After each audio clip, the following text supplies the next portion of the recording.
Australian cricket great Adam Gilchrist is convinced Dave Warner's leadership ban will be lifted this summer. It's just one of many talking points heading into a huge schedule that starts and finishes with World Cups.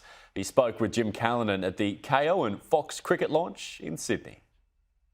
Yes, thank you. Here with Adam Gilchrist. And Gilly, what a way to kick off our summer of cricket than a T20 World Cup title defence. Yeah, absolutely. Home soil. No one's ever won back-to-back. No one's ever won it at home. So, but I think Australia start favourites. I think they're certainly more favoured than when they went to the UAE. I'm not sure anyone had them penciled in to win the title. So the confidence of that and the fact that they know these conditions so well, even you see trends in the Big Bash, the way teams play, the bigger boundaries, the deep pockets in the grounds that we play on here. I think that knowledge is going to be really useful. Favourites, but perhaps a few question marks, particularly at the top of the order?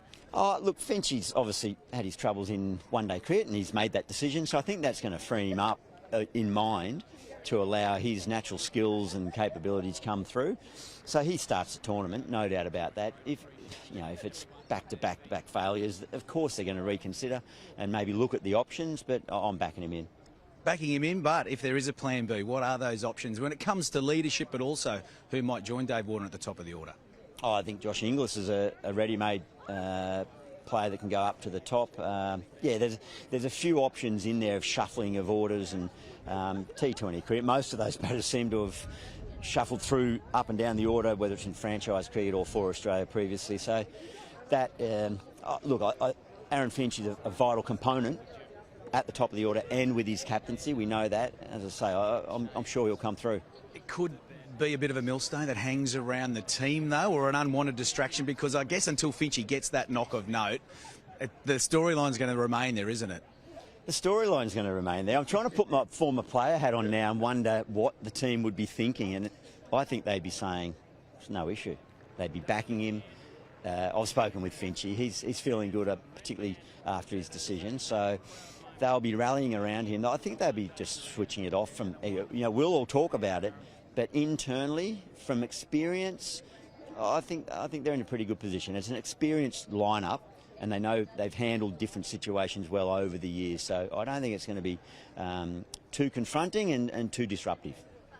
Again, not to harp on a point, but if there is a leadership vacuum, if you like, well, there certainly will be after the World Cup. You'd think if Aaron does decide not to play any more internationals, David Warner and his leadership scenario situation, would you be against Cricket Australia ending that lifelong ban and maybe opening the door for him to resume some sort of leadership role, whether it be Australia or even Big Bash with the Thunder? I'm expecting it to happen. Yeah, I think the discussion it's been played out so very publicly, hasn't it?